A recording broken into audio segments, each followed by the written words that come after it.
നമ്മുടെ സംസ്ഥാനത്ത് തെരഞ്ഞെടുപ്പിന് മുൻപ് ഏറ്റവും അധികം ചർച്ച ചെയ്യപ്പെട്ടൊരു വിഷയമാണല്ലോ PMC ആയിട്ട് ബന്ധപ്പെട്ട കാര്യങ്ങൾ. അപ്പം അതിൽ അന്ന് UDF പൊതുവിലും കോൺഗ്രസും ലീഗും പ്രത്യേകിച്ചും വലിയ തോതിലുള്ള വിവാദം ഉയർത്താനാണ് ശ്രമിച്ചിരുന്നത്. ഇവിടെ LDF സർക്കാർ BJP ആയിട്ട് എന്തോ ഡീലുണ്ടാക്കിയിരിക്കുകയാണ്. അതിൻ്റെ ഭാഗമായിട്ടാണ് പദ്ധതി നടപ്പിലാക്കാൻ നോക്കുന്നത്. കേന്ദ്ര സർക്കാരിൻ്റെ നയങ്ങൾക്ക് മുന്നിലുള്ള കീഴടങ്ങലാണത്. ഇതൊക്കെയാണ് UDF ആ ഘട്ടത്തിൽ വൻതോതിൽ പ്രചരിപ്പിച്ചിരുന്നു. മാത്രമല്ല, തങ്ങൾ അധികാരത്തിൽ വന്നാൽ PMC നടപ്പാക്കില്ല. മാത്രമല്ല, ചിലർ പറഞ്ഞു അത് അറബിക്കടലിൽ ഒഴുക്കും. അങ്ങനെയെല്ലാമുള്ള അവകാശവാദങ്ങളാണ് അന്ന് UDF നേതാക്കൾ പുറപ്പെടുവിച്ചിരുന്നു. ഇപ്പോൾ സ്ഥിതി എല്ലാവരും കാണുകയാണല്ലോ. PMC പദ്ധതി നടപ്പാക്കാനുള്ള നടപടികളുമായിട്ടാണ് അവർ മുന്നോട്ട് പോകുന്നത്. അപ്പോൾ സ്വാഭാവികമായും ഒരു ചോദ്യം ഉയരും. തെരഞ്ഞെടുപ്പിന് മുൻപ് തങ്ങൾ ഉയർത്തിയ എതിർപ്പുകളൊക്കെ മാറ്റിവെച്ച് കേന്ദ്ര സർക്കാരിൻ്റെ മുന്നിൽ, അവരുടെ നയങ്ങൾക്ക് മുന്നിൽ കീഴടങ്ങാൻ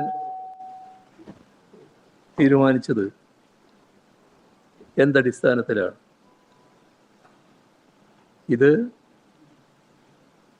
UDF ഉത്തരം പറയേണ്ട ഒരു കാര്യമാണ്.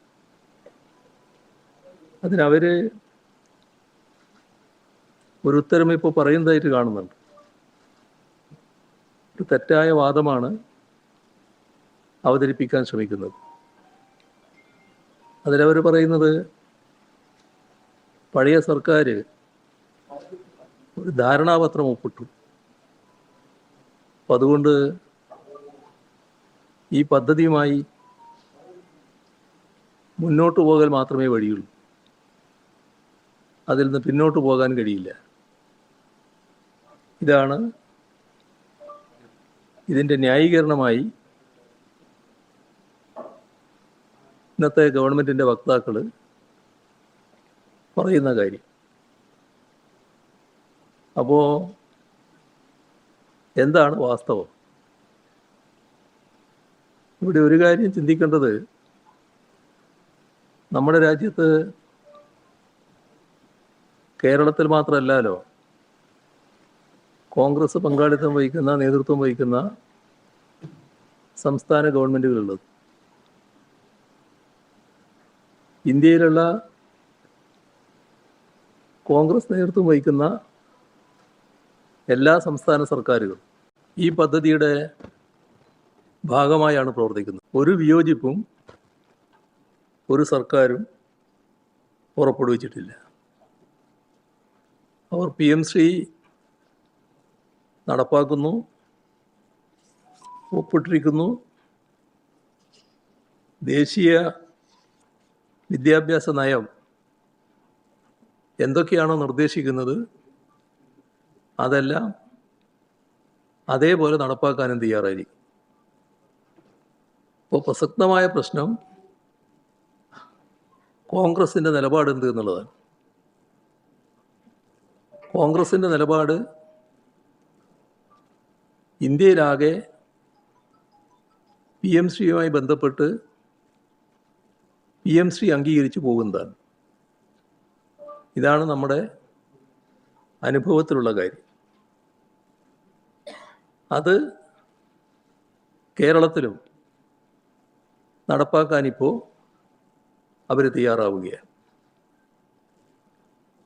PMശ്രീയുമായി ബന്ധപ്പെട്ട് ഉയർന്നു വന്ന പ്രശ്നങ്ങൾ എല്ലാവർക്കും അറിയാവുന്ന കാര്യങ്ങളാണ്. കഴിഞ്ഞ സർക്കാരിൻ്റെ കാലത്ത് PMശ്രീ ഒപ്പിടാത്തതിൻ്റെ ഭാഗമായി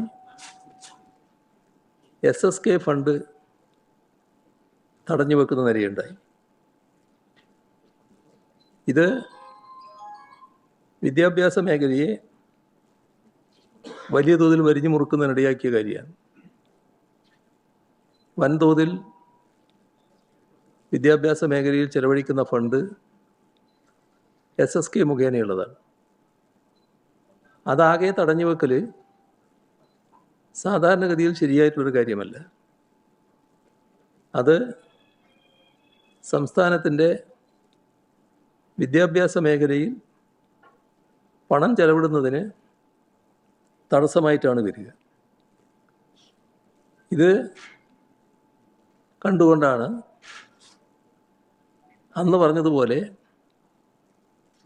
LDF സർക്കാർ അക്കാലത്ത് ഈ പ്രതിസന്ധി ഒഴിവാക്കുന്നതിനായി ഒരു ധാരണാപത്രം ഒപ്പിട്ടത്. പക്ഷേ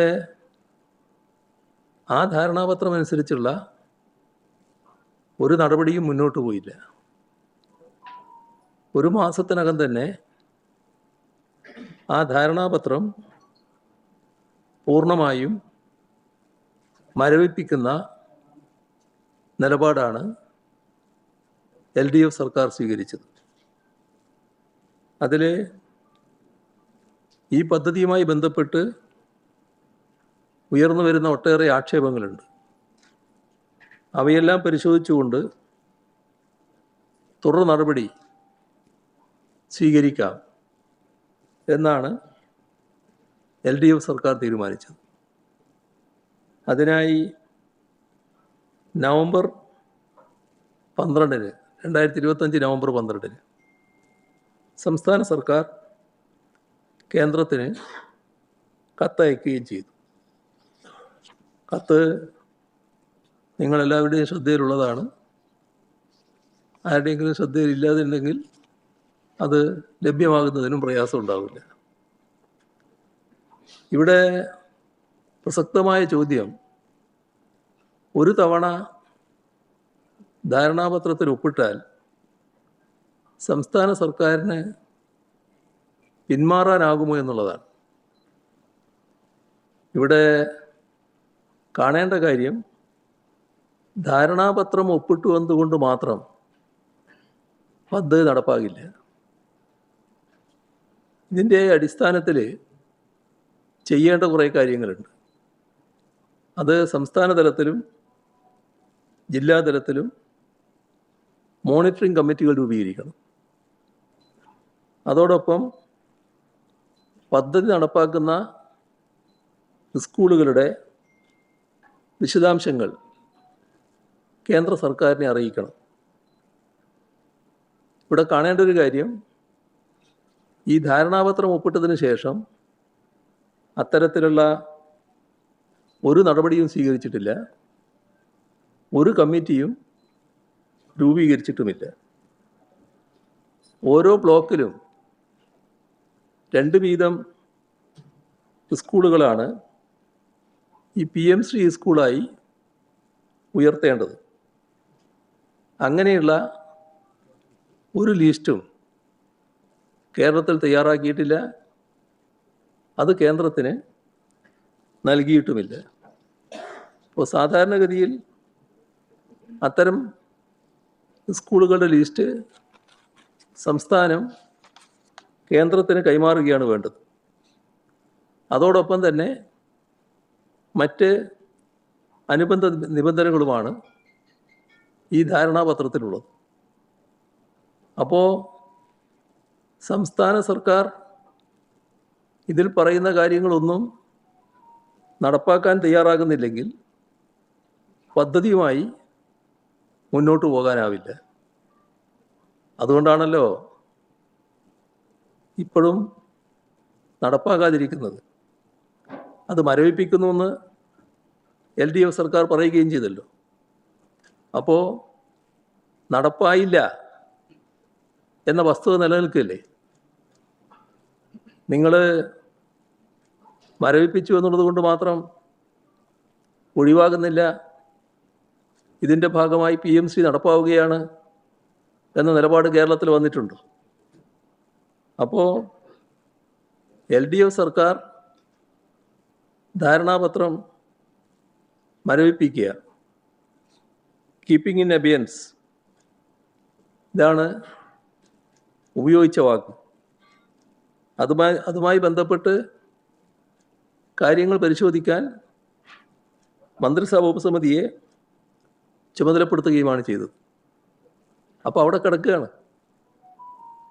PMC നടപ്പാക്കുന്ന നിലയല്ല ഉള്ളത്. അപ്പോൾ ഒപ്പിട്ടത് കൊണ്ട് മാത്രം ഈ പദ്ധതി മുന്നോട്ട് പോകില്ല. ഇവിടെ പുതിയ സർക്കാർ വന്നിരിക്കുന്നു. ആ സർക്കാർ ഈ പദ്ധതിയുമായി മുന്നോട്ട് പോകാൻ നയപരമായി തീരുമാനിച്ചാൽ മാത്രമേ ഈ പദ്ധതി കേരളത്തിൽ നടപ്പാവുകയുള്ളൂ.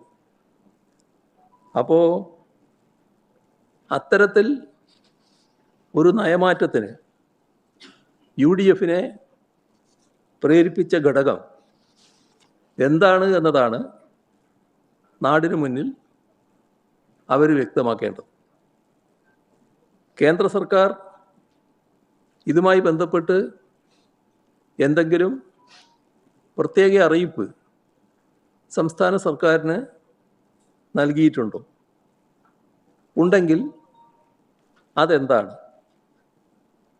പദ്ധതിയെ അതിനിശിതമായി എതിർത്ത UDF ഇപ്പോൾ ആ പദ്ധതി അംഗീകരിച്ച് നടപ്പാക്കാൻ തയ്യാറായി മുന്നോട്ട് വരുന്നതിൻ്റെ ഉദ്ദേശശുദ്ധി അവർ തന്നെ വിശദീകരിക്കേണ്ടതാണ്. ധാരണാപത്രം റദ്ദ് ചെയ്യാൻ അവകാശമുള്ളതാണ്. കേന്ദ്ര സർക്കാരിന് അവകാശമുണ്ട്. സംസ്ഥാന സർക്കാരിൻ്റെ അനുമതിയോടെ മാത്രം ഭേദഗതി ചെയ്യാനും കഴിയും. സംസ്ഥാന സർക്കാരിനാവട്ടെ പദ്ധതി നടത്തിപ്പുമായി ബന്ധപ്പെട്ട് ഉയർന്നു വരുന്ന ഏതു തരം പ്രശ്നങ്ങളും കേന്ദ്ര സർക്കാരിനെ അറിയിക്കാൻ സ്വാതന്ത്ര്യമുണ്ട്. ഉഭയകക്ഷി ബന്ധത്തിലുള്ള പ്രശ്നങ്ങളുണ്ടാകാം. അവയെല്ലാം കേന്ദ്ര സർക്കാരിനെ അറിയിക്കാൻ അവകാശമുള്ളതാണ്. ചുരുക്കത്തിൽ സംസ്ഥാന സർക്കാർ മുൻകൈയെടുത്താൽ മാത്രമേ പദ്ധതി നടപ്പിലാകൂ എന്നതാണ് അവസ്ഥ. ഈ നടപടി ഇപ്പോൾ നടപ്പാക്കുന്ന രീതിയിലേക്ക് വന്നതിൻ്റെ യഥാർത്ഥ കാരണങ്ങളാണ് UDF വ്യക്തമാക്കേണ്ടത്. നാം വ്യക്തമായി മനസ്സിലാക്കേണ്ട കാര്യം, ഏത് സാഹചര്യത്തിലും ഉപേക്ഷിക്കാവുന്ന ഒന്ന് മാത്രമാണ് സംസ്ഥാന സർക്കാരിനെ സംബന്ധിച്ചിടത്തോളം PMC പദ്ധതി. ധാരണാപത്രം ഒപ്പിട്ടതുകൊണ്ട് പിന്മാറാനാവില്ല എന്ന് സർക്കാരിന് എവിടുന്നെങ്കിലും നിയമോപദേശം ലഭിച്ചിട്ടുണ്ടോ? ഉണ്ടെങ്കിൽ അതും അറിയുന്നത് നല്ലതാണല്ലോ. പുതിയ അഡ്വക്കേറ്റ് ജനറൽ അത്തരമൊരു ഉപദേശം സർക്കാരിന് നൽകിയിട്ടുണ്ടോ? ഉണ്ടെങ്കിൽ അത് വ്യക്തമാക്കണം. കേരളത്തിന് PMC പദ്ധതിയുടെ ഭാഗമായി പണം ലഭിച്ചു എന്ന് മുഖ്യമന്ത്രി പ്രസ്താവിക്കുന്നതായി കണ്ടു. മുഖ്യമന്ത്രിയുടെ ആ വാദത്തിൻ്റെ യാഥാർത്ഥ്യം അതിൽ വ്യക്തതയുള്ളതാണല്ലോ. എന്തിനാണ് വസ്തുതാവിരുദ്ധമായൊരു കാര്യം അദ്ദേഹം പ്രസ്താവിക്കാൻ പോയത്. പാർലമെൻറ്റിൽ ഇതുമായി ബന്ധപ്പെട്ട ചോദ്യങ്ങൾ ഉയർന്നു. ആ ചോദ്യവും മറുപടിയും രഹസ്യമല്ലല്ലോ, പരസ്യമല്ലേ.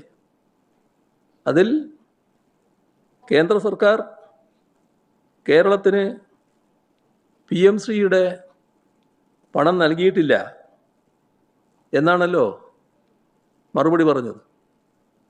അങ്ങനെ വ്യക്തത വന്ന ശേഷം വസ്തുതാവിരുദ്ധമായ കാര്യം ഉന്നയിക്കുന്നത്, അതോ മുഖ്യമന്ത്രി തലത്തിൽ ഉന്നയിക്കുന്നത് എന്തടിസ്ഥാനത്തിലാണ്? കേരളത്തിന് കിട്ടിയത് SSK ഫണ്ടാണ്. ഇതിന് PMശ്രീയുമായി ഒരു ബന്ധവുമില്ല. SSK ഇനത്തിൽ കിട്ടിയ ഈ ഫണ്ട് പിന്നീട് വിദ്യാഭ്യാസ അവകാശ നിയമവുമായി ബന്ധപ്പെട്ട് ലഭിക്കേണ്ട യൂണിഫോം, പാഠപുസ്തകം, ഈ ഇനങ്ങളിലേക്കൊക്കെ അഡ്ജസ്റ്റ് ചെയ്യുന്ന നിലയാണ് കേരളത്തിലുണ്ടായത്.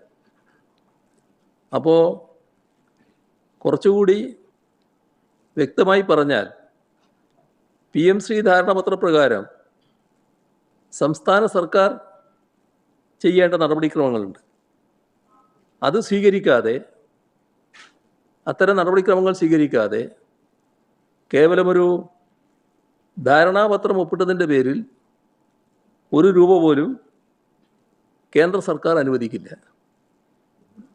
PMശ്രീ പദ്ധതിയിൽ ഒപ്പിടാത്തതിൻ്റെ പേരിൽ സമഗ്ര ശിക്ഷ കേരളക്ക് ലഭിക്കേണ്ട ഫണ്ട് തടഞ്ഞുവെക്കുന്ന കേന്ദ്ര സർക്കാർ സമീപനം, അതിൻ്റെ ഭാഗമായി 1158 കോടി രൂപയുടെ ഫണ്ടാണ് കേരളത്തിന് ആ ഘട്ടത്തിൽ നഷ്ടമായിരുന്നത്.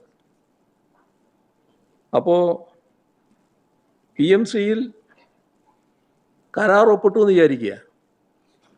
അങ്ങനെയാണെങ്കിൽ പോലും അതിൽ നിന്ന് പിന്മാറാൻ സംസ്ഥാനങ്ങൾക്ക് കഴിയും എന്നതിൻ്റെ ഉദാഹരണവും നമ്മുടെ രാജ്യത്തുള്ളതാണ്. പഞ്ചാബിൻ്റെ അനുഭവം നേരത്തെ ഉന്നയിച്ചതാണ്. 2022 ഒക്ടോബറിലാണ് PMശ്രീ പദ്ധതിയിൽ ധാരണാപത്രം പഞ്ചാബ് സർക്കാർ ഒപ്പുവെക്കുന്നത്. അത് കഴിഞ്ഞ് 9 മാസങ്ങൾക്ക് ശേഷം 2023 ജൂലൈയിൽ ഔദ്യോഗികമായി തന്നെ അതിൽ നിന്ന് പിന്മാറുന്ന നില സ്വീകരിക്കുകയും ചെയ്തു. അപ്പോൾ പിന്മാറാൻ കഴിയാത്ത ഒന്നാണ് എന്ന വാദം ശരിയല്ല എന്നതാണ്. വേറൊരു പ്രശ്നം കേരളം അതീവ ഗൗരവമായി കാണേണ്ട ഒരു കാര്യമാണ്. ഇപ്പം അന്താരാഷ്ട്ര യോഗ ദിനാചരണം വരുന്നുണ്ട്. അതുമായി ബന്ധപ്പെട്ട് ഗവർണർ നേരിട്ട് സർക്കാർ വകുപ്പുകളുടെ യോഗം വിളിക്കുകയും നിർദ്ദേശങ്ങൾ നൽകുകയും ചെയ്യുന്ന നടപടി, ഇത് ഭരണഘടനാ കീഴ്വഴക്കങ്ങളുടെയും ജനാധിപത്യ മര്യാദകളുടെയും നഗ്നമായ ലംഘനമാണ്. ഗവർണറിൽ നിക്ഷിപ്തമായ അധികാരം സാധാരണഗതിയിൽ മന്ത്രിസഭയുടെ ഉപദേശ നിർദ്ദേശങ്ങൾക്കനുസരിച്ച് പ്രവർത്തിക്കുക എന്നതാണ്.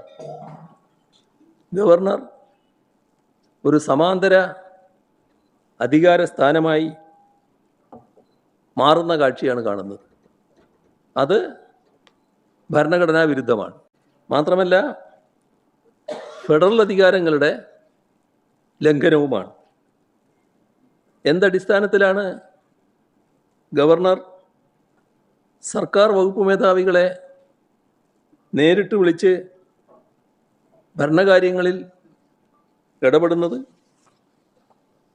അത്യന്തം ഗുരുതരമായ സാഹചര്യമാണ് ഇതിൻ്റെ ഭാഗമായി സംജാതമായിട്ടുള്ളത്.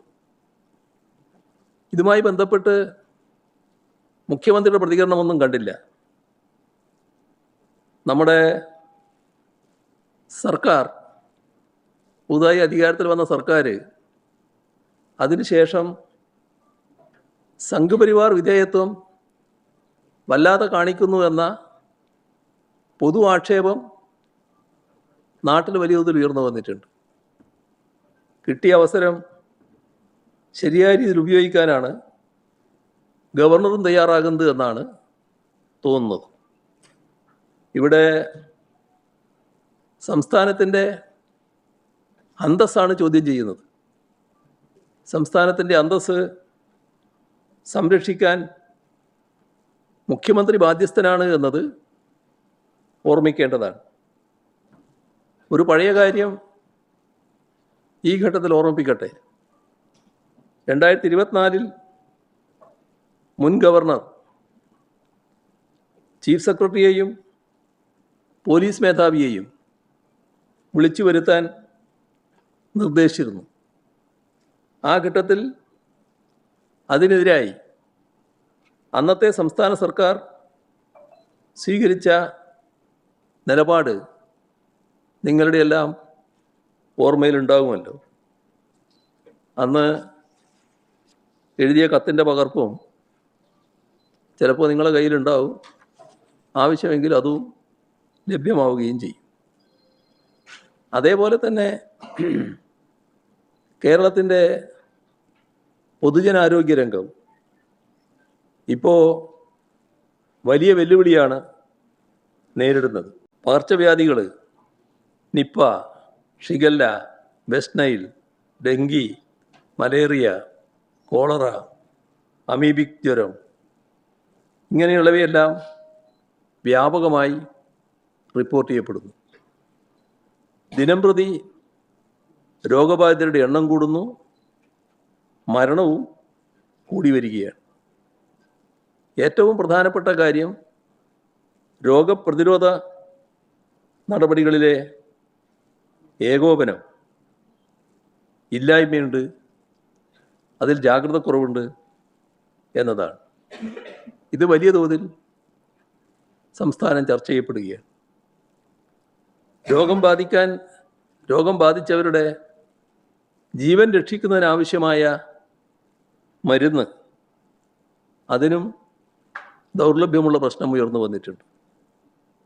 ഇതിനൊക്കെ പുറമെയാണ് ഇപ്പോഴത്തെ ആവശ്യത്തിനനുസരിച്ച് ഡോക്ടർമാർ ഇല്ലാത്തതിൻ്റെ പ്രയാസവും വരുന്നത്.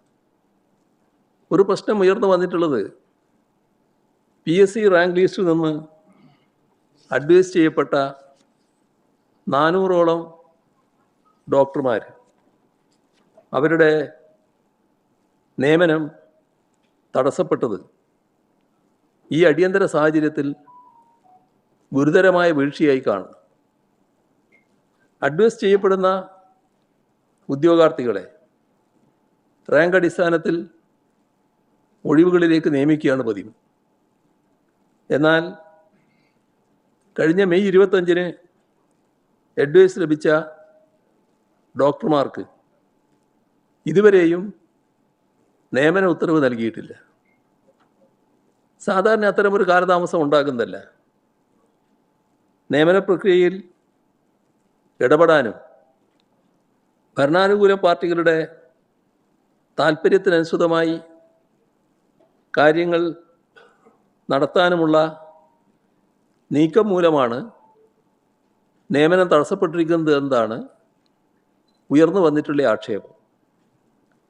അപ്പോൾ പകർച്ചവ്യാധികൾ പറന്നു പിടിക്കുന്ന സാഹചര്യം നിലനിൽക്കുകയാണ്. ഈ ഘട്ടത്തിൽ മറ്റ് താൽപ്പര്യങ്ങൾ മുൻനിർത്തി, രാഷ്ട്രീയ താൽപ്പര്യം മുൻനിർത്തി ഡോക്ടർമാരുടെ പോസ്റ്റിംഗ് നീട്ടിക്കൊണ്ടുപോകുന്നത് പകർച്ചവ്യാധി മൂലം കഷ്ടപ്പെടുന്നവരോട് കാണിക്കുന്ന വലിയ ക്രൂരതയായിരിക്കുമെന്നതാണ് കാണേണ്ടത്.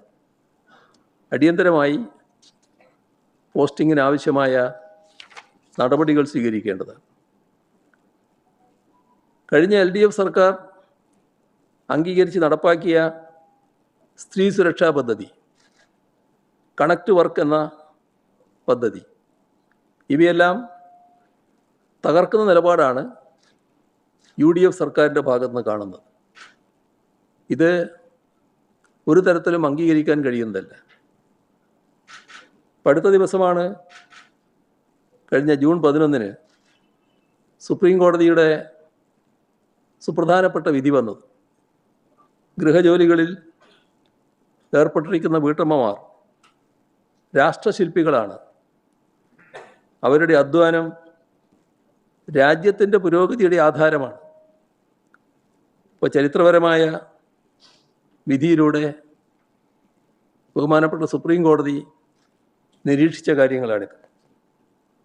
ആ നിരീക്ഷണത്തിനും വളരെ മുൻപാണ് 2025 ഒക്ടോബറിൽ ഈ യാഥാർത്ഥ്യം ഉൾക്കൊണ്ട് LDF സർക്കാർ സ്ത്രീ സുരക്ഷാ പദ്ധതി നടപ്പാക്കിയത്. പാവപ്പെട്ട കുടുംബങ്ങളിലെ 35 മുതൽ 60 വയസ്സ് വരെയുള്ള സ്ത്രീകൾക്ക് എല്ലാ മാസവും 1000 രൂപ സാമ്പത്തിക സഹായം നൽകുന്ന പദ്ധതി. 31 ലക്ഷത്തിലധികം പേര് ഇതിൻ്റെ ഗുണഭോക്താക്കളായി ഉണ്ടാകുമെന്നാണ് കണക്കാക്കിയത്. കഴിഞ്ഞ ബജറ്റിൽ LDF സർക്കാർ ഇതിനായി 3720 കോടി രൂപ നീക്കിവെക്കുകയും ചെയ്തു. മാർച്ച് മാസം വരെ കൃത്യമായി പെൻഷനും നൽകി. ഇതിനൊപ്പമാണ് നൈപുണ്യ പരിശീലനം നേടുന്നതിനും പരീക്ഷകൾക്ക് തയ്യാറെടുക്കുന്നതിനും യുവാക്കൾക്ക് പ്രതിമാസ സ്റ്റൈപ്പൻഡ് നൽകുന്ന കണക്ട് വർക്ക് പദ്ധതി ഞങ്ങൾ നടപ്പാക്കിയത്. പക്ഷേ പുതിയ UDF സർക്കാരിൻ്റെ നയപരമായ തീരുമാനങ്ങൾ മൂലം നിലവിൽ 16 ലക്ഷത്തിലധികം വീട്ടമ്മമാർക്ക് ആശ്വാസമായ സ്ത്രീ സുരക്ഷാ പദ്ധതി മുടങ്ങിയിരിക്കുകയാണ്. മാത്രമല്ല, ഇതിൻ്റെ ഭാഗമായി വന്നുകൊണ്ടിരിക്കുന്ന പുതിയ അപേക്ഷകളുണ്ട്. ആ പുതിയ അപേക്ഷകളിൽ നടപടി സ്വീകരിക്കുന്നുമില്ല. മുഖ്യമന്ത്രിയുടെ തന്നെ കീഴിലാണ് ധനവകുപ്പ്. ധനവകുപ്പ് ഏപ്രിൽ മെയ് മാസങ്ങളിലെ പെൻഷൻ തീരുമാനമാക്കാതെ പിടിച്ചു വച്ചിരിക്കുകയാണ്. തുടക്കം മുതൽ ഈ പദ്ധതിയെ UDF അപഹസിക്കുകയായിരുന്നു. ഇപ്പോൾ ഇതിനെ പൂർണ്ണമായും തകർക്കാനുള്ള അണിയറ നീക്കങ്ങൾ നടക്കുന്നുവെന്ന് വേണം സംശയിക്കാൻ. സ്ത്രീപക്ഷ സർക്കാരെന്ന് മേനി നടിക്കുന്നവർ സ്ത്രീ സുരക്ഷാ പദ്ധതി ഇല്ലാതാക്കാൻ ശ്രമിക്കുന്നു. യുവജനങ്ങൾക്കുള്ള കണക്ട് വർക്ക് ആനുകൂല്യങ്ങളുടെ വിതരണത്തിലും സമാനമായ അനാസ്ഥയുണ്ടാകുന്നു. UDF സർക്കാർ അടിയന്തരമായി അവരുടെ നിലപാട് തിരുത്തണം. അവരെ പുതുതായി അപേക്ഷ നൽകിയവരുടെ കാര്യത്തിൽ പെട്ടെന്ന് തന്നെ തീരുമാനമെടുക്കണം. പെൻഷനും സ്റ്റൈപ്പൻഡും കാത്തിരിക്കുന്ന ഗുണഭോക്താക്കൾക്ക് കുടിശ്ശികയടക്കമുള്ള തുക പെട്ടെന്ന് തന്നെ വിതരണം ചെയ്യണം. ഈ പദ്ധതികളെ തകർക്കാനുള്ള രാഷ്ട്രീയ തീരുമാനം ഉപേക്ഷിക്കണം. അർഹരായ എല്ലാ ഗുണഭോക്താക്കൾക്കും ഒരു കാലതാമസവുമില്ലാതെ ഉടൻ തന്നെ സാമ്പത്തിക സഹായം വിതരണം ചെയ്യാൻ സർക്കാർ തയ്യാറാകണം. ഇതോടൊപ്പം കാണേണ്ട ഒരു പ്രശ്നമാണ് പ്രവാസി പെൻഷൻ. അതും ഈ സർക്കാർ വന്ന ശേഷം മുടങ്ങിയിരിക്കുകയാണ്. ആ കാര്യത്തിലും പ്രത്യേക ശ്രദ്ധ വേണം. നമ്മുടെ ലോകമാകെ ലോക ഫുട്ബോൾ ഹരത്തിലാണിപ്പോൾ. ഇപ്പോൾ നമ്മുടെ നാട്ടിലെ ആളുകളും അതിൻ്റെ ഭാഗമായി വലിയ തോതിൽ ലോകകപ്പ് മത്സരം കാണുന്നവരാണ്. ഇപ്പോൾ ഏർപ്പെടുത്തുന്ന വൈദ്യുതി നിയന്ത്രണം വലിയ തോതിൽ പ്രയാസങ്ങൾ സൃഷ്ടിക്കുകയാണ്. അപ്പോൾ വൈദ്യുതി നിയന്ത്രണം ഈ ഘട്ടത്തിൽ ഒഴിവാക്കുന്നതിനാവശ്യമായ നടപടികൾ സർക്കാർ സ്വീകരിക്കേണ്ടതായിട്ടുണ്ട്. ഇത്രയും കാര്യങ്ങളാണ് ആമുഖമായി പറയാനുള്ളത്. കേന്ദ്രത്തെ കബളിപ്പിക്കലല്ല, നമ്മുടെ നിലപാട് വ്യക്തമാണല്ലോ. ഞങ്ങളുടെ നിലപാട് പ്രത്യേകിച്ചും വ്യക്തമാണല്ലോ. കാരണം ഈ പറയുന്ന പുതിയ വിദ്യാഭ്യാസ നയത്തിൻ്റെ ഭാഗമായി നമ്മുടെ പാഠഭാഗങ്ങൾ എങ്ങനെ വേണം എന്നതിനെ സംബന്ധിച്ച് കേന്ദ്ര ഗവൺമെൻറ്റിന് വ്യക്തമായ ധാരണയുണ്ടല്ലോ, നിർദ്ദേശങ്ങളും ഉണ്ടല്ലോ. അതിൻ്റെ ഭാഗമായി അവർ ഒഴിവാക്കണം എന്ന് പറഞ്ഞ ഭാഗങ്ങൾ ഒഴിവാക്കാത്ത ഏക സംസ്ഥാനം കേരളമാണ്. ഇത് പഴയ LDF സർക്കാരിൻ്റെ കാലത്താണ്. ആ ഭാഗങ്ങൾ അതേപോലെ പഠിപ്പിക്കാൻ തയ്യാറായ സംസ്ഥാനമാണ് കേരളം. അപ്പോൾ ആ നയങ്ങളോട് തീർത്തും വ്യത്യസ്തമായ നിലപാട് നേരത്തെ മുതൽ തന്നെ സ്വീകരിച്ചു വന്നിട്ടുണ്ട്. ആ നയം നടപ്പാക്കാൻ നമ്മളില്ല എന്നും വ്യക്തമാക്കിയിട്ടുണ്ട്. പക്ഷേ നമുക്കിവിടെ ഫണ്ട് ആവശ്യമുണ്ടായിരുന്നു. ഈ പറഞ്ഞതുപോലെ വിദ്യാഭ്യാസ രംഗത്ത് ധാരാളം ചെലവിടേണ്ട കാര്യങ്ങളുള്ളതുകൊണ്ട് ആ ചെലവിടുന്നതിനുള്ള ഫണ്ട് വേണമായിരുന്നു. അതിനുള്ള നടപടി എന്ന നിലക്കാണ് അന്ന് വിദ്യാഭ്യാസ വകുപ്പ് ആ നടപടിയിലേക്ക് നീങ്ങിയത്. പക്ഷേ LDF അത് അത്തരമൊരു നടപടിയിലേക്ക് നമ്മൾ നീങ്ങേണ്ടതില്ല എന്ന് കണ്ടു. അതിൻ്റെ ഭാഗമായി തന്നെയാണ് അത് മരവിപ്പിക്കാൻ നിലയെടുത്തത്. മരവിപ്പിച്ചതിന് ശേഷം പിന്നെ അനങ്ങിയില്ലല്ലോ, അതുമായി ബന്ധപ്പെട്ടൊരു കാര്യവും നടന്നിട്ടില്ലല്ലോ. അപ്പോൾ മരവിപ്പിച്ചതിന് ശേഷം PM-ശ്രീ പദ്ധതി എന്നത് ഇവിടെ കേരളത്തിൽ നടപ്പാകാത്ത അവസ്ഥ തന്നെയാണ്. നേരത്തെയുള്ള അതേ നിലയിൽ തന്നെ കിടക്കുകയാണ്. നേരത്തെയും ഈ ധാരണാപത്രം ഒപ്പിട്ടു എന്ന് പറയുമ്പോൾ അതിൻ്റെ ഭാഗമായി ചെയ്യേണ്ട കാര്യങ്ങളൊന്നും ചെയ്തിട്ടില്ല. PM-ശ്രീ പദ്ധതിയുമായി ബന്ധപ്പെട്ട ഒരു കാര്യവും ചെയ്തിട്ടില്ല.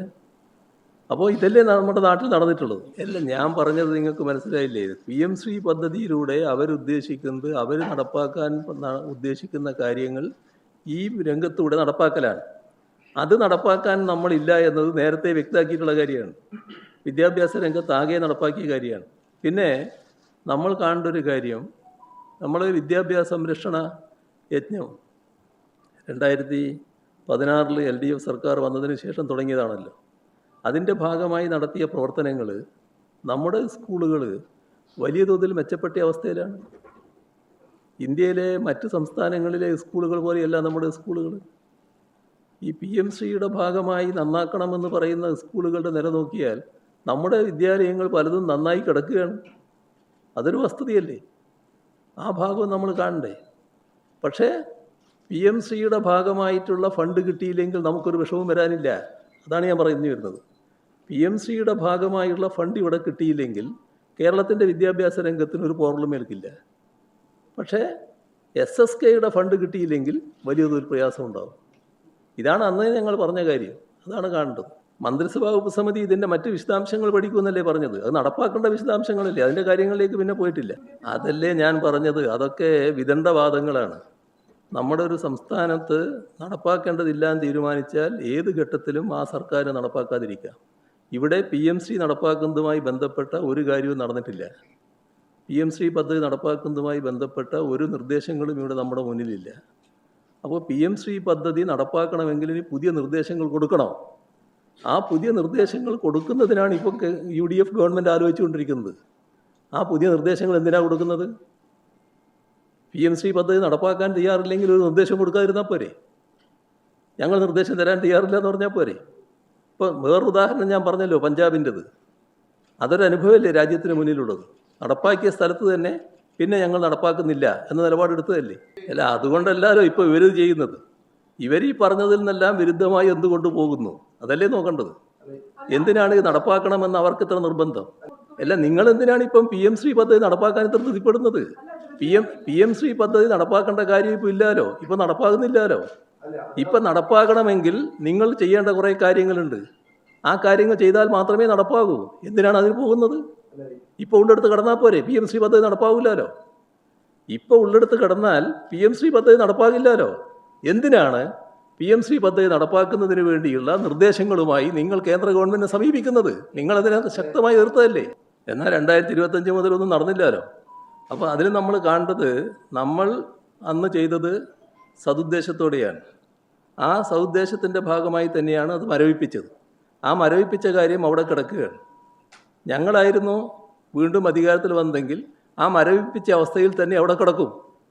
അതിൻ്റെ പുതിയ നിർദ്ദേശങ്ങൾ കൊടുക്കുന്ന പ്രശ്നം ഞങ്ങളുടെ ഭാഗത്തുനിന്നില്ല. നിങ്ങളെന്തിനാണ് പുതിയ നിർദ്ദേശത്തെ പറ്റി ഇപ്പോൾ ആലോചിക്കുന്നത്? എന്തിനാണ് നടപ്പാക്കാനുള്ള നിർദ്ദേശങ്ങളുമായിട്ട് കേന്ദ്ര ഗവൺമെൻറ് സമീപിക്കുന്നത്? അപ്പോൾ മാത്രമേ നടപ്പാക്കാനാവൂ. ലീഗിൻ്റെ മന്ത്രി മുഖേനയല്ലേ നടപ്പാക്കാൻ തന്നെ നോക്കുന്നത്. ലീഗിൻ്റെ മന്ത്രിയാണല്ലോ പൊതുവിദ്യാഭ്യാസ മന്ത്രി. പൊതുവിദ്യാഭ്യാസ മന്ത്രിയുടെ ഭാഗമായിട്ടാണല്ലോ ഈ PMC ഒക്കെ വരുന്നത്. ആ പൊതുവിദ്യാഭ്യാസ മന്ത്രി മുഖേനയാണല്ലോ നടപ്പാക്കാൻ നോക്കുന്നത്. ആ കാര്യങ്ങൾ അവർ പറയേണ്ടതാണ്. അറബിക്കടലിൽ കളയുമെന്ന് പറഞ്ഞവർ എങ്ങനെയാണിപ്പോൾ നടപ്പാക്കുന്നതിൻ്റെ ചുക്കാൻ പിടിക്കുന്നത് എന്താണ് അവരാലോചിക്കേണ്ടത്. കുറച്ച് വിഷമം നിങ്ങൾക്ക് ഉണ്ടെന്ന് മനസ്സിലായി. ഞാൻ പറഞ്ഞ കാര്യങ്ങൾ കുറച്ച് നിങ്ങളെ വിഷമിപ്പിക്കുന്നുണ്ടെന്ന് മനസ്സിലായി. ഇനി അതിന് വേറെ കഴിയൊന്നും കളിച്ചിട്ട് കാര്യമില്ല. നിങ്ങൾ എന്തിന് ഈ പദ്ധതിയുമായി മുന്നോട്ട് പോകുന്നു? ആ കാര്യം മാത്രം നിങ്ങളങ്ങ് ആലോചിച്ചാൽ മതി. അത് ദേശം വിഷമമുള്ളൊരു കാര്യമാണ് നിങ്ങൾക്ക്. അതൊക്കെ മനസ്സിലാകുന്നുണ്ട്. അവരെ വിഷമാണ് ഞാൻ പറഞ്ഞത്. അവർക്കുള്ള വിഷമം നിങ്ങൾക്കുള്ള വിഷമാണെങ്കിൽ നിങ്ങൾക്കും ബാധക തന്നെ. LDFന് റൈറ്റ് ഉണ്ട്, നടപ്പാക്കിയിട്ടില്ലല്ലോ. LDFന് റൈറ്റ് ഉണ്ട്. LDFന് റൈറ്റ് എന്താ? LDF ഇത് മരവിപ്പിച്ചതാണ്. ആ മരവിപ്പിച്ചതിന് ശേഷം ഒരു കാര്യവും നടന്നിട്ടില്ല. ഞങ്ങളിപ്പോൾ ഇതെല്ലാം നടപ്പാക്കാൻ പോകുന്നു എന്ന് പറഞ്ഞുകൊണ്ട് UDF മുന്നോട്ട് പോവുകയാണ്. അതെന്തടിസ്ഥാനത്തിലാണ് എന്താണ് ചോദിക്കേണ്ടത്? അല്ല, ലോഡ് ഷെഡിങ്ങിൻ്റെ കാര്യത്തിൽ സർക്കാർ കുറച്ചുകൂടി ഗൗരവമായിട്ട് കാര്യങ്ങൾ ആലോചിക്കണം. ഇത് ഇന്നത്തെ ഘട്ടത്തിൽ അത് നടപ്പാക്കുന്നത് വലിയ പ്രയാസങ്ങൾ സൃഷ്ടിക്കുന്നുണ്ട്. പ്രത്യേകിച്ച് ആളുകൾക്ക് വല്ലാത്ത വികാരങ്ങൾ ഉണ്ടാകുന്നുണ്ട്. അത് മനസ്സിലാക്കാൻ സർക്കാർ തയ്യാറാകണം. ഞാനൊരു മറ്റ് രാഷ്ട്രീയമായിട്ട് പറയുന്ന കാര്യമല്ല, ഇത് നാട്ടിൻ്റെ ഒരു പൊതുവികാരമാണ്. അത് മനസ്സിലാക്കി സർക്കാർ പ്രവർത്തിക്കാൻ തയ്യാറാകണമെന്നാണ് എനിക്കതിൽ അഭ്യർത്ഥിക്കാനുള്ളത്. അല്ല, ഇത്തരമൊരു യോഗം നടക്കുമ്പോൾ ആ യോഗം നടക്കുന്ന വിവരം കിട്ടിയാൽ തന്നെ അത്തരം യോഗത്തിൽ പങ്കെടുക്കാൻ പാടില്ല എന്ന നിലപാട് സാധാരണഗതിയിൽ സർക്കാരിന് സ്വീകരിക്കാവുന്നതാണ്. ആ നിലപാട് സ്വീകരിച്ചിട്ടുണ്ടോ? എന്തുകൊണ്ടാണ് അങ്ങനെ ഒരു നിലപാട് സ്വീകരിക്കാൻ പറ്റാതിരുന്നത്? അത്തരമൊരു യോഗത്തിൻ്റെ വിവരം കിട്ടിയാൽ അതിനോട് സ്വീകരിക്കേണ്ട സമീപനം എന്ത് എന്നത് നേരിട്ട് തന്നെ വ്യക്തമാക്കാവുന്നതാണ്. ഗവർണറുടെ അടുത്തും അറിയിക്കാവുന്നതാണ്, ഉദ്യോഗസ്ഥരെയും അറിയിക്കാവുന്നതാണ്. എന്തുകൊണ്ടാണ് അത്തരം കാര്യങ്ങളിൽ വ്യക്തമായ നിലപാട് സ്വീകരിക്കാതിരുന്നത്? അവിടെയാണ് ഈ പറയുന്ന ഒരു പ്രത്യേക വിധേയത്വത്തിൻ്റെ പ്രശ്നം വരുന്നത്. അത് നമ്മുടെ നാടിന് ചേർന്നതല്ല, നമ്മുടെ നാടിൻ്റെ മതനിരപേക്ഷതയ്ക്ക് ചേർന്നതല്ല. ആ കാര്യം ഗൗരവമായി തന്നെ ഗവൺമെൻറ് കാണേണ്ടതായിട്ടുണ്ട്. കേരള ഗവൺമെൻറ് അന്ന് ശക്തമായി പ്രതികരിച്ചതാണ്. ഗവൺമെൻറ് ഒരു ഘട്ടത്തിലും അനങ്ങാതെ നിന്നിട്ടില്ല, ശക്തമായി പ്രതികരിച്ചിട്ടുണ്ട്. ഇത് ഞാൻ പറഞ്ഞതിന് ശേഷമാണല്ലോ പ്രതികരണം തന്നെ വരുന്നത്. അത് നിങ്ങൾ നോട്ട് ചെയ്തിരുമോ അറിയില്ല. പവർ സെക്ടർ അത്രമാത്രം അപകടസ്ഥിതിയിലാണെന്ന് എനിക്ക് തോന്നുന്നില്ല. അത് കാര്യങ്ങൾ ഗവൺമെൻറ് വ്യക്തമാക്കേണ്ടതാണ് എന്താണെന്നുള്ളത്. തെരഞ്ഞെടുപ്പുമായി ബന്ധപ്പെട്ട് വിശദമായ പരിശോധനയാണ് ഞങ്ങൾ നടത്തിയത്. ഞങ്ങൾ സാധാരണഗതിയിൽ ഈ തെരഞ്ഞെടുപ്പിൽ വിജയിച്ച് വരുമെന്ന് കണക്കാക്കിയതാണല്ലോ. പക്ഷേ പരാജയമാണ് ഞങ്ങൾക്ക് ഏറ്റുവാങ്ങേണ്ടി വന്നത്. ആ പരാജയം അംഗീകരിച്ചുകൊണ്ട് അതിനുള്ള കാരണങ്ങൾ വിശദമായി പരിശോധിക്കുകയാണ് ഞങ്ങൾ ചെയ്തത്. ആ പരിശോധനയിൽ എല്ലാ വിശദാംശങ്ങളിലേക്കും പോയിട്ടുണ്ട്. പക്ഷേ ആ പരിശോധനയുടെ ഭാഗമായി ഇത്തരത്തിൽ ഒരു വ്യക്തിപരമായ വീഴ്ച സംഭവിച്ചു എന്ന വിലയിരുത്തൽ ഉണ്ടായിട്ടില്ല. ഇത് കഴിഞ്ഞ തവണ തന്നെ പറഞ്ഞ കാര്യമാണ്. നമ്മുടെ സ്ഥലം മാറ്റങ്ങളുടെ കാര്യത്തിൽ കൃത്യമായി മാനദണ്ഡങ്ങൾ പാലിച്ച് നടത്തുക എന്നുള്ളതാണ് നമ്മുടെ സംസ്ഥാനത്ത് സ്വീകരിച്ചു വരുന്ന നടപടി. അതിൽ നിന്ന് വ്യത്യസ്തമായി കാര്യങ്ങൾ നീങ്ങുകയാണ്. അതാണ് ഗവൺമെൻറ് യഥാർത്ഥത്തിൽ അധികാരമേൽക്കുന്നതിന് മുൻപ് തന്നെ ഭൂരിപക്ഷം ഇപ്പോഴത്തെ ഗവൺമെൻറ്റിന് കിട്ടിയെന്ന് വന്നപ്പോൾ തന്നെ ചില നീക്കങ്ങളുണ്ടായത്. അതിൻ്റെ ഭാഗമായി ചില വകുപ്പുകൾ ചില നിവേദനങ്ങൾ പരാമർശിച്ചുകൊണ്ട് ഞങ്ങൾ സ്ഥലം മാറ്റുന്നു എന്ന് പറഞ്ഞുകൊണ്ട്, ആ നിവേദനത്തിൻ്റെ അടിസ്ഥാനത്തിൽ സ്ഥലം മാറ്റുന്നു എന്ന് പറഞ്ഞുകൊണ്ട് ഉത്തരവും പുറപ്പെടുവിച്ചു. ആ ഉത്തരവിൻ്റെ കാര്യത്തിലാണ് KIT മറ്റും ഇടപെടുന്ന നില പിന്നീട് വന്നത്. അങ്ങനെയുള്ള സാധാരണ ചട്ടവിരുദ്ധമായിട്ടുള്ള കാര്യങ്ങളടക്കം സംഭവിച്ചു കഴിഞ്ഞിട്ടുണ്ട്. ഇക്കാര്യത്തിൽ കൃത്യമായ നിയതമായ മാനദണ്ഡങ്ങളുള്ളതാണ്. ആ മാനദണ്ഡങ്ങൾ അനുസരിച്ചാണ് കാര്യങ്ങൾ നടക്കേണ്ടത്. അതല്ല ഇപ്പോൾ നടക്കുന്നത്. ഇത് സിവിൽ സർവീസിൽ വലിയ തോതിൽ അസംതൃപ്തി ഉണ്ടാക്കുന്ന ഒരു കാര്യമാണ്. സിവിൽ സർവീസിൽ അസംതൃപ്തി ഉണ്ടാക്കി പോവുക എന്നത് ഒരു ഗവൺമെൻറ് ചെയ്യേണ്ട കാര്യമല്ല. കേരളത്തിൽ മുൻപൊരു കാലത്ത് ഇതെല്ലാം നടന്നിരുന്നു. കഴിഞ്ഞൊരു ദശാബ്ദക്കാലമായിട്ട് ഏതെങ്കിലും തസ്തികയുടെ കാര്യത്തിലോ എവിടെയെങ്കിലും സ്ഥലമാറ്റത്തിൻ്റെ കാര്യത്തിലോ അങ്ങനെയുള്ളൊരു ആക്ഷേപവും ഇവിടുന്ന് ഉയർന്നിരുന്നില്ല. അത്തരത്തിൽ സുതാര്യമായി കാര്യങ്ങൾ നടക്കുന്നൊരു നാടായി നമ്മുടെ നാട് മാറിയിട്ടുണ്ട്. അതിനെ തിരിച്ചു പോകാതിരിക്കാൻ അല്ലെങ്കിൽ തിരിച്ചു പോക്കാതിരിക്കാൻ ഉള്ള ജാഗ്രത സർക്കാർ കാണിക്കേണ്ടതാണ്. ബജറ്റ് വരട്ടെ, നമുക്കതിന് ശേഷം കാണാം. അല്ല, ബജറ്റ് വരട്ടെ, അതിന് മുമ്പിൽ തന്നെ നമ്മളൊരു കാര്യം പറയണ്ടല്ലോ. അതൊക്കെയാണല്ലോ കഴിഞ്ഞ തവണ ഞാൻ പറഞ്ഞത്, വീണ്ടും അത് ആവർത്തിക്കേണ്ട കാര്യമില്ലല്ലോ. അങ്ങനെയൊരു ഈ മന്ത്രി ആര്, കക്ഷി ആര്, ഗവൺമെൻറ് ആര് എന്നൊന്നും നോക്കിയിട്ടല്ല പകർച്ചവ്യാധി വരുന്നത് എന്ന് ഈ ചുരുക്കിയ ദിവസങ്ങൾ കൊണ്ട് തന്നെ, ഒരു മാസമായി, ഒരു മാസക്കാലാവുകയാണ്, ഈ ഒരു മാസക്കാലം കൊണ്ട് തന്നെ അദ്ദേഹത്തിനും ബോധ്യമായി കഴിഞ്ഞിട്ടുണ്ടാവും. അതാണ് കഴിഞ്ഞ തവണ ഞാൻ പറഞ്ഞത്, അത് തന്നെയാണ് ഇപ്പോഴും എനിക്ക് ആവർത്തിക്കാനുള്ളത്.